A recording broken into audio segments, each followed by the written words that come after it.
तो इस प्रकार यदि जायसी जी के ग्रंथ का दिग्दर्शन करें, जो कि निर्गुण भक्ति काव्यधारा की ज्ञानाश्रयी शाखा से परे प्रेमाश्रयी शाखा का अवलंबन लेकर के चला है आगे और उसको एक प्रतिनिधित्व प्रदान किया है, तो जायसी जी की काव्य परंपरा में यदि जाते हैं तो वो वास्तव में हम देखते हैं कि जायसी जी जो कि सूफी काव्य परंपरा के केवल एक प्रमुख कवि ही नहीं रहे हैं, बल्कि सूफी तत्व चिंतक भी रहे हैं। और इस्लाम में सूफी शब्द जो है वो रहस्यवादी का एक पर्याय माना जाता है और उनके पद्मावत में जो रहस्य भावना है उसका सरल, सहज और तात्विक स्वरूप देखने के लिए मिलता है, जो अपने आप में अपनी स्वाभाविकता के साथ में अभिव्यक्त हुआ है। और जो पूरे संपूर्ण पद्मावत का दिग्दर्शन करें और बल्कि जायसी जी के काव्य ग्रंथों का दिग्दर्शन करें, तो काव्य की जो मार्मिक भावाव्यक्ति है जो उसमें दिखाई देती है, जिसे रहस्यवाद कहते हैं, जिसमें एक भावुक कवि अव्यक्त, अगोचर एवं अज्ञात सत्ता के प्रति अपने प्रेमोद्गार प्रकट करता है, वो अपने आप में अतुलित है, सौंदर्य से परिपूर्ण है। आचार्य रामचंद्र शुक्ल रहस्यवाद को व्याख्यायित करते हुए कहते हैं कि जहां कवि उस अनंत और अज्ञात पर ब्रह्म परमात्म रूप प्रियतम को आलंबन बनाकर अत्यंत चित्रमयी भाषा में प्रेम की अनेक प्रकार से अभिव्यंजना करता है, उसी को रहस्यवाद कहते हैं। और दूसरी ओर श्याम सुंदर दास जी भी अपना मत प्रकट करते हुए कहते हैं कि चिंतन के क्षेत्र का ब्रह्मवाद कविता के क्षेत्र में जाकर कल्पना और भावुकता का आधार प्राप्त कर रहस्यवाद का स्वरूप ग्रहण कर लेता है। तो इन सबसे स्पष्ट है कि रहस्यवाद के अंतर्गत कभी किसी अलक्ष्य, अगोचर सत्ता का तादात्म्य स्थापित करने के प्रयास में अपने प्रेमोद्गार अभिव्यक्त करता है। इसलिए उसके दुख, सुख, आशा, निराशा और प्रेम विरह एक अमूर्तता ग्रहण करते चले जाते हैं, जिसमें विलीन होकर कवि असीम आनंद की अनुभूति करता है। काव्य में ये रहस्यवाद अनेक रूपों में परिलक्षित होता है, जैसे कि प्रेम साधना के रूप में, प्रकृति मूलक, आध्यात्मिक, यौगिक आदि आदि इन रूपों में ये रहस्यवाद दिखाई देता है।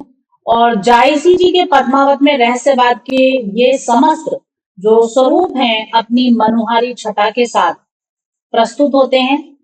उनके पद्मावत में भारतीय फारसी मिश्रित शैली, अद्वैती भावात्मक रहस्यवाद सभी कुछ दृष्टिगोचर होता है। तो यदि जायसी जी के पद्मावत, जो कि हिंदी प्रेमाख्यान काव्य परंपरा का सर्वाधिक प्रकाशमान रत्न है, उसको गहनता से देखा जाए और एक संक्षिप्त टिप्पणी उस पर की जाए, तो उसकी जो महानता है, गुरुता है और जो उसकी परंपरा है, वो समस्त काव्यों में सर्वाधिक और श्रेयस्कर है। इन काव्यों को पढ़ने से, उनका अध्ययन करने से ऐसा प्रतीत होता है मानो कवि की आत्मा और वाणी दोनों ही प्रशांत सागर की चंचल और स्निग्ध लहरियों के अंतःस्थल में विलीन होकर अपने आप को उसमें लय कर देती है। पद्मावत का शब्द प्रेम और अध्यात्म की व्यंजना इन दोनों से परिपूर्ण है। राजा रत्नसेन और रानी पद्मावती की जो प्रणय कथा है, उसका जितना सरस, मार्मिक, गंभीर वर्णन कवि जायसी ने अपने पद्मावत में प्रस्तुत किया है, वैसा अन्यत्र किसी भी ग्रंथ में दुर्लभ है। किसी भी सूफी काव्य में वो सौंदर्य है ही नहीं, मतलब जो पद्मावत में है वो कहीं नहीं है। इस परंपरा के ग्रंथ भी इसकी समकक्षता कर ही नहीं सकते। नागमती का विरह वर्णन तो हिंदी कविता का प्राण बिंदु है। जायसी ने इतना बड़ा पद्मावत न लिखकर यदि केवल नागमती का विरह वर्णन ही लिख दिया होता, तो भी वो काव्य जगत में अमरता को प्राप्त कर जाते। असुंदर जायसी का मानस कितना सुंदर था, इसे पद्मावत की एक एक पंक्ति के द्वारा अनुभूत किया जा सकता है। ग्रंथ का पूर्वार्ध काल्पनिक और जो उत्तरार्ध है वो ऐतिहासिक है। पूर्वार्ध में तोते के द्वारा पद्मावती के रूप की प्रशंसा को सुनकर रत्नसेन का सिंघल द्वीप तक जाना और शिवजी की कृपा से पद्मावती को प्राप्त करना, इसका वर्णन वहां प्राप्त होता है। यह भाग लोक वार्ता पर आधारित है।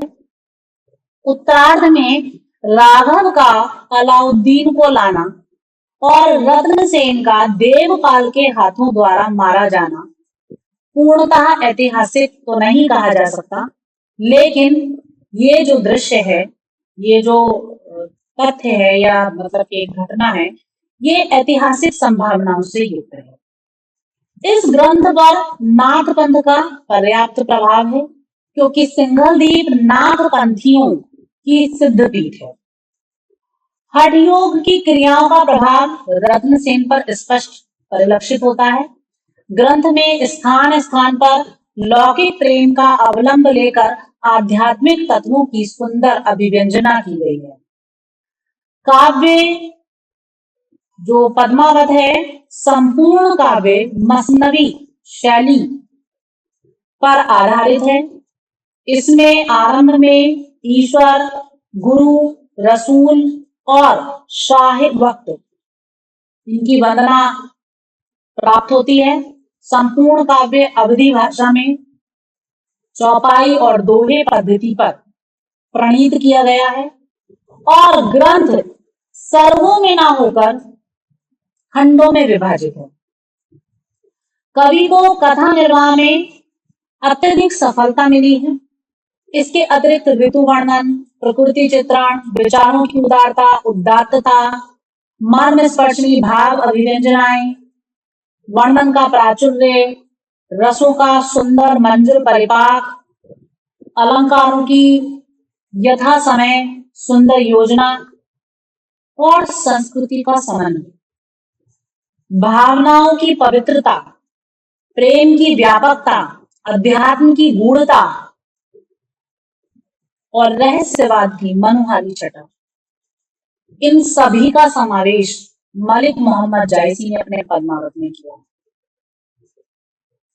तो कवि ने ग्रंथ को महाकाव्य की गरिमा से परिपूर्ण कर दिया है। ग्रंथ में कुछ दोष हो सकते हैं, लेकिन कवि की जो अपूर्व अदम्य काव्य चातुरी है, वह प्रेम की व्यापकता अन्यान्य विशेषताओं के सम्मुख इतनी अधिक कहना चाहिए कि सौंदर्यमयी हो गई है कि जो थोड़े बहुत दोष उसमें कहीं रहे हैं तो वो दोष स्वतः ही नगण्य हो जाते हैं। भाषा, भाव और शैली सभी दृष्टियों से ये ग्रंथ अनुपमेय है और कवि ने इस ग्रंथ का प्रणयन करके मानव प्रेमाख्यानक हिंदी काव्य परंपरा को जो गौरव प्रदान किया है, वो गौरव किसी और के द्वारा प्राप्त हो पाना असंभव है और उस गौरव ने प्रेमाख्यानक काव्य परंपरा को हिंदी साहित्य जगत के शिखर पर पहुंचा दिया। तो इस पद्मावत में प्रेम का जो मार्ग है, जिसमें परम प्रियतम तक पहुंचकर आत्म और परमात्मा का चिर मिलन स्थापित किया गया है, उसकी झांकी, उसकी दीप्ति अलौकिक है, सौंदर्यमयी है और अविस्मरणीय। उसको किसी भी रूप में विस्मृत नहीं किया जा सकता। धन्यवाद।